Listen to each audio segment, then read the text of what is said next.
A small Finnish company walked onto the CES floor this January and put a number on a slide that should not exist. 100,000 charge cycles, not 1,000, not 3,000, 100,000. Let me turn that into something you can actually feel. Take a motorcycle pack that does 300 kilometers on a charge, multiply it by 100,000 cycles, and you land at roughly 30 million kilometers of driving. That is not a battery you replace. That is a battery you inherit. Instead of fighting over your grandfather's watch, the family would be fighting over the battery. And that was just one line on the spec sheet. 400 watt hours per kilogram, roughly double a good electric car cell today. A full charge in 5 minutes. Over 99% of capacity at minus 30 degrees Celsius and still running above 100 degrees Celsius, which is Arctic cold to boiling water. No flammable liquid electrolyte, no thermal runaway, no dendrites. Built from abundant, cheap, geopolitically safe materials. And the company insisted this was not a lab sample or a 2030 roadmap. It was ready for production vehicles now. 7 months later, a criminal complaint has been filed in Finland. More than 20 independent battery researchers have gone through the data, and the CEO of one of the largest battery makers on Earth has called the whole thing a scam. But here is the part that makes this story worth your time. The way they caught it wasn't a leaked document or a confession. It was a tiny kink in a curve. And what that kink accidentally proved about ordinary lithium-ion is, I think, the bigger story of the two. Subscribe to the channel and let me walk you through it. First, why did that spec sheet set off alarms in the first place? A normal lithium-ion cell has a liquid electrolyte. The medium ions swim through between the two electrodes. It works, but it burns. And it forces you to use a graphite anode that stores lithium instead of a much denser one. Solid state swaps that liquid for a solid. Do it properly and two things follow. The pack stops being flammable and you can finally use a lithium metal anode, which massively raises how much energy you can pack into the same mass. That's the prize.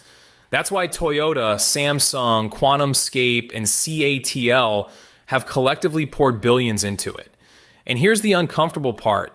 After all that money, no automaker is shipping a true all-solid-state pack in a customer car today. Most credible roadmaps still point to the end of this decade. The best mass-produced cells you can buy sit somewhere between 200 and 300 watt-hours per kilogram. And their useful life is typically 1,500 to 3,000 cycles. So a startup founded in 2024 wasn't claiming a nice improvement. It was claiming double the energy density and something like 30 to 60 times the cycle life at the same time from materials that cost less. In battery engineering, everything is a trade. Push energy density, and you usually pay in lifetime or safety or charge rate. This spec sheet paid nothing anywhere, so the industry reaction was immediate. Yang Hongxin, CEO of Chinese battery maker Svolt, was blunt. That battery doesn't exist in the world, the parameters are contradictory. ACATL scientists called the claims clearly fake. Jiayan Shai at Bloomberg NEF pointed at the boring but fatal problem that producing all solid-state cells at high yield and high volume is far harder than lithium-ion. And Stephanie Valdez-Streety at Cox Automotive made the cleanest point of all. Without disclosed chemistry or independent testing, there was nothing here you could even compare. And yet almost nobody wrote it off completely. And there's a good reason for that. The company is Donut Lab, spun out of Verge Motorcycles in August 2024, headquartered in Estonia, owned by two Finnish holding companies, founded by Marko Lehtimäki, previously Verge's chief technology officer. And their first product is not vapor. It is a toroidal hub motor, a motor shaped like a donut that drops straight into the wheel and deletes the transmission. At CES, they showed two. A 21-inch version weighing 40 kilograms that puts out 630 kilowatts and 4,300 newton meters, and a 17-inch 21-kilogram unit at 150 kilowatts and 1,200 Newton meters. Those are serious numbers from serious hardware. When a team that has actually built something difficult tells you they've built something impossible, you listen a little longer. They raised 25 million euros in seed funding in July 2025 on that reputation. And after the CES presentation, the valuation reportedly jumped to $1.25 billion. But at the booth itself, the evidence got thin fast. The cells and modules on display were 3D printed mock-ups, not hardware, no approved patents, no named production facility, and no chemistry. The company would not discuss the materials or the manufacturing, which are the only two things that actually decide whether a battery is real. What they would say was strange in a very specific way. They said the cell could be built in almost any shape, even wrapped into the body of a drone. They said the voltage could be tuned to more or less whatever a customer wanted, and that 4.2 volts was chosen simply so it could drop into existing systems. And they said flatly that there was no lithium in the battery at all. Now put those three statements next to each other because together they point somewhere unexpected.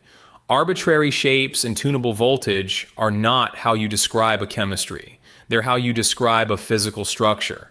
And that led a lot of very smart people to the same theory. This isn't a battery, it's a capacitor. A capacitor stores charge electrostatically, physically on surfaces instead of driving a chemical reaction. That would explain almost everything. Capacitors charge in seconds, they survive hundreds of thousands of cycles because nothing is being chemically torn apart and rebuilt. They shrug off temperature, and the theory had a paper trail. Donut Lab had invested in a Finnish company called Nordic Nano, founded in early 2024, which runs a screen printing production facility and works on printed nanomaterials, thin films, and energy storage that can be printed into arbitrary shapes. In Nordic Nano's own publicly available pitch material sits a bipolar electrostatic capacitor, quoted at up to 400 watt-hours per kilogram and over 50,000 charging cycles. Those are essentially the same headline numbers. It fit beautifully. It was also wrong, and the way it was killed is genuinely interesting. In March, the VTT Technical Research Center of Finland charged one of the cells to 50% and simply left it alone for 240 hours, 10 days. It came back, holding 97.7% of its stored energy with barely any voltage drop. A capacitor cannot do that. Self-discharge is the defining weakness of electrostatic storage. Leave one sitting and it bleeds. MIT professor Donald Sadoway summarized the physics in one line. Supercapacitors give you great power bursts, but only for a short duration. So whatever was inside that pouch, it was storing energy chemically. It was a battery. And for a few weeks, the test kept looking good. VTT ran the cell at 80 degrees Celsius and measured roughly 110% of its rated capacity, better than at room temperature with no visible damage. At 100 degrees Celsius, it still delivered about 107% and recharged normally, though the pouch lost its vacuum. Standard lithium-ion starts degrading badly past 60 to 70 degrees Celsius, so that result was legitimately eye-catching. Then in March, they put a pack into a Verge TS Pro motorcycle, 18 kilowatt hours, air-cooled, no liquid cooling loop, charging at over 100 kilowatts, 10 to 50% in 5 minutes, 10 to 80% in 12. Impressive. Also completely beside the point. Because notice what was never tested. Not the 400 watt hours per kilogram, not the 100,000 cycles. The two claims the entire story rested on were the two claims nobody measured. Sadoway's verdict on the whole exercise was that the reporting was too vague to be credible, and that remarkable claims demand remarkable proof. Then the story stopped being about physics. On the 17th of April, Lori Peltola, a co-founder and former chief commercial officer of Nordic Nano, filed a criminal complaint in Finland alleging that Donut Lab had overstated the battery's energy density, its cycle life, and its readiness for mass production. Finnish newspaper Helsingin Sanomat published internal correspondence indicating the cell being advertised was a first-generation design from a German supplier, CT Coating, that had already been set aside in favor of an earlier stage alternative, and that the manufacturing equipment simply wasn't there. Both companies denied everything, said they didn't know the exact nature of the complaint, and said the complainant lacked the necessary knowledge of battery technology. And then in June, the fingerprint. Battery researcher Ryan Hughes, working with more than 20 independent scientists, including Julian Zanow of Fraunhofer, Dr. Joachim Sand of Justus Liebig University, Tom Butticher of Latona, and Dr. Juho Heiska, went back through VTT's own published data. Two things stood out. First, the cell sat at roughly 3.7 to 3.8 volts at 50% state of charge, which is a lithium-ion signature. The alternative chemistries being implied don't reach that. Second, and this is the kink I mentioned, the cell's physical expansion curve had a distinct step around 50 to 70% state of charge. That step is not noise.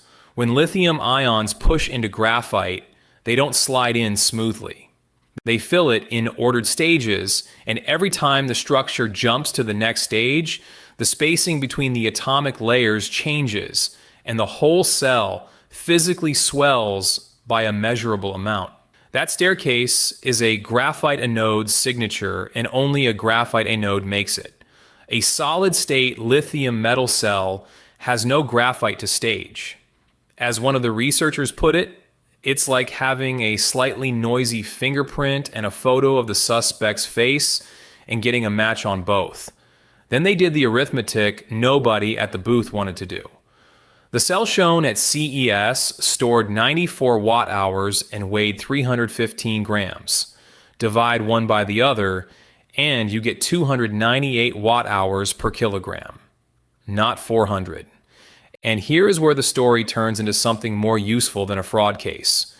298 watt-hours per kilogram is a genuinely good cell. 12 minutes from 10 to 80% is genuinely fast.